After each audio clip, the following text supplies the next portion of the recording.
about you, but I was never taught how to plan. I mean, I don't ever remember taking a class in it. There wasn't a badge that I could earn as a Girl Scout, and it wasn't something that I ever learned on the playground as a kid. Everything that I've ever picked up about planning either has been something that I was taught by my parents, that I've learned through trial and error, or quite frankly, that I've learned from this amazing planner community. So today's news that I want to share with you is that I think I made a breakthrough. And yes, I am saying that I feel like I've cracked the code to daily planning. Well, not really. What I'm more saying is that recently I've found success with a daily planning system. Not necessarily a particular planner, but a system that I am using as a blueprint to plan out my days. It's a process that takes very little time.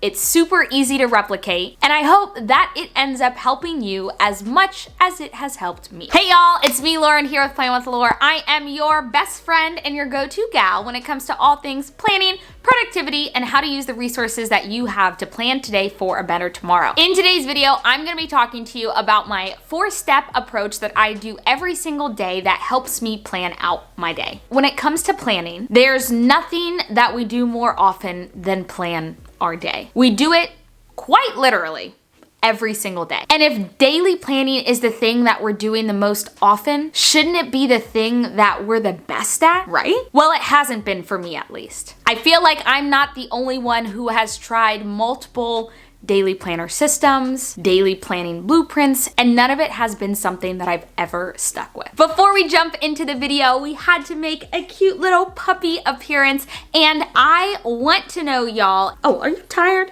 If you use a daily planning system, what is the system that you are using, and why did you choose this planner, and why do you love it? You wanna say hi to Plan with Laur friends? You wanna say? You say, hello. All right, so if you are open to a new approach to daily planning, like I said, I have a 4-step approach that I do every single day that is just working right now, and I'm so excited about it. So first things first, I actually kind of have a step 0, which I'm not including in this process because it is to sit down and actually plan. Seriously, if you struggle with consistency and planning, it may not be the best idea to just automatically jump into a new system or a new framework of planning.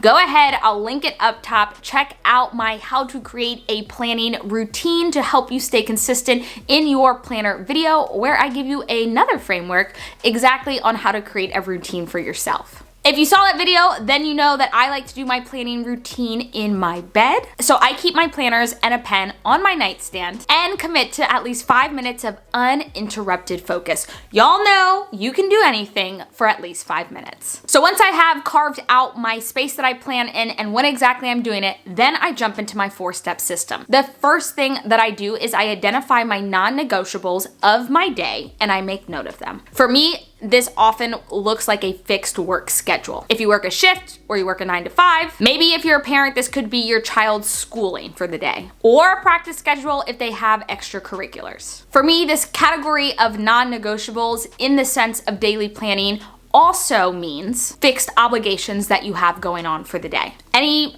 doctor's appointments, meetings that you have, if you're in a community group or an organization, anything that pertains to that for that specific day. It's really up to you what to put in this category, but I strongly recommend thinking critically about the things that are quote unquote non-negotiable. And the first thing that I do is I write them down in my daily planner. So then what I do is I grab a highlighter and I grab the color that's going to stick out to me the most. Today, it's a yellow highlighter, and what I'm going to do is I'm going to highlight those non-negotiable events or schedule. That is going to be the most important things of my day, and I'm going to plan my day around that non-negotiable schedule. The second thing that I go ahead and I do is I create a list of everything under the sun that I want to accomplish. I think about if I had unlimited time, unlimited energy, unlimited resources, what is everything that I would want to accomplish in the next 24 hours? Probably a lot.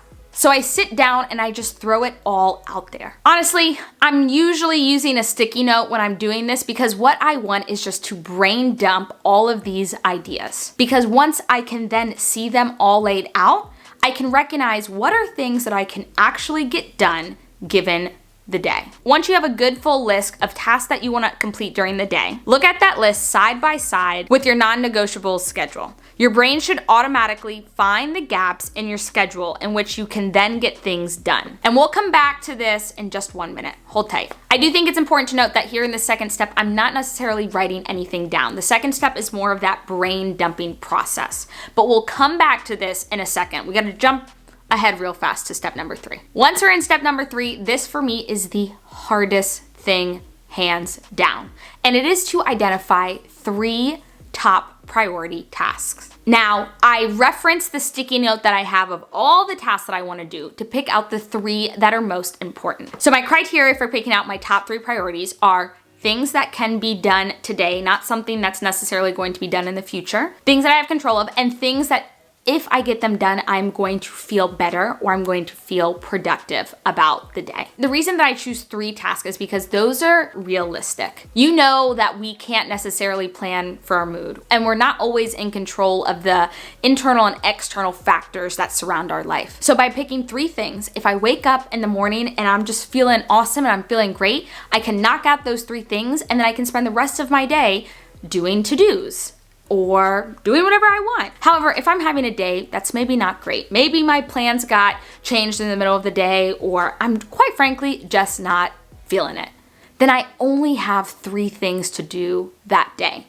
And everything else on my to-do list can wait until tomorrow. That's why we have to be really realistic about what can actually get done in a day. And you'll probably have to play around a little bit to see what's realistic and not realistic for you. My goal for every day is to complete those 3 tasks. And when I do, even if I do nothing else in the day, it makes me feel a sense of accomplishment. Now, I'm not gonna lie to you. Y'all, sometimes my 3 tasks are as simple as take a shower, get dressed, and eat breakfast. And other days, my tasks are running errands, or I'm always talking about laundry here in these YouTube videos, but doing laundry or, doing a workout. On those day-to-day, that's what's going to fluctuate. And so that's why it's so important to be realistic in the plans that you are making. Now, the last step in the planning process is to revisit step number 2. I told y'all that we would get here. We're here now.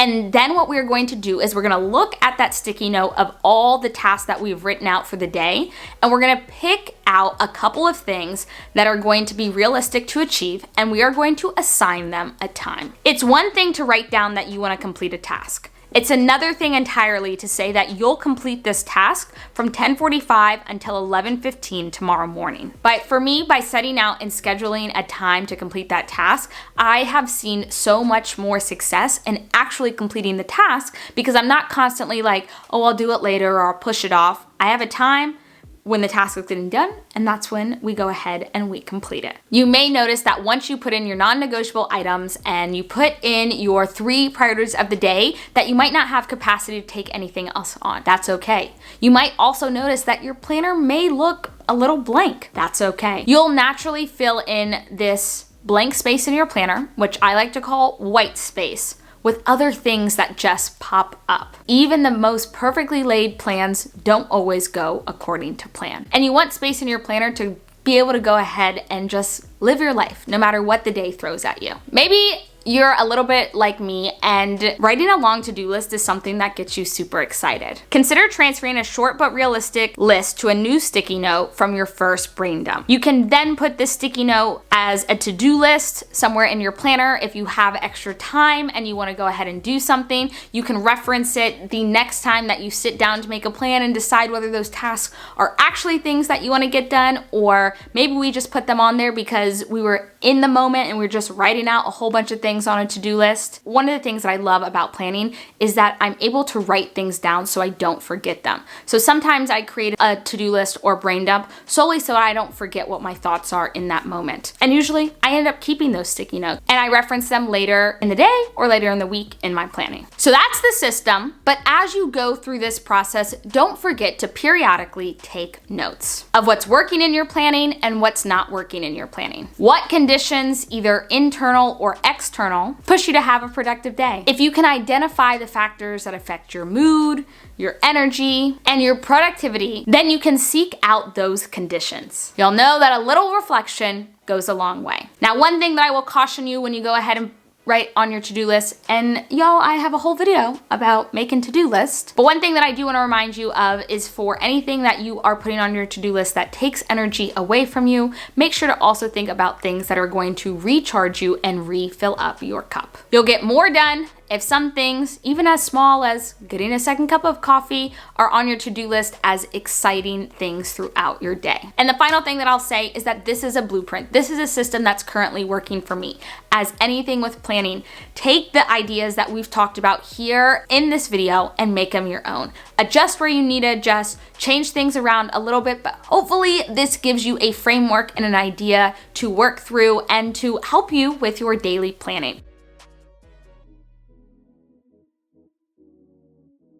Let me know in the comments down below what is something that is important to your daily planning. I want you to know that I celebrate the fact that you can plan in whatever way that you want. And at the end of the day, the best laid plans are the plans that are working for you. All right, y'all, now that is all that I have for you guys today.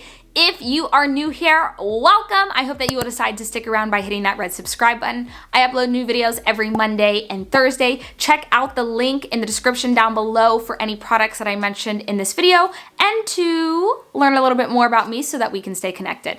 As always, y'all, my name is Lauren here with Plan with Laur, and I'll see y'all next time.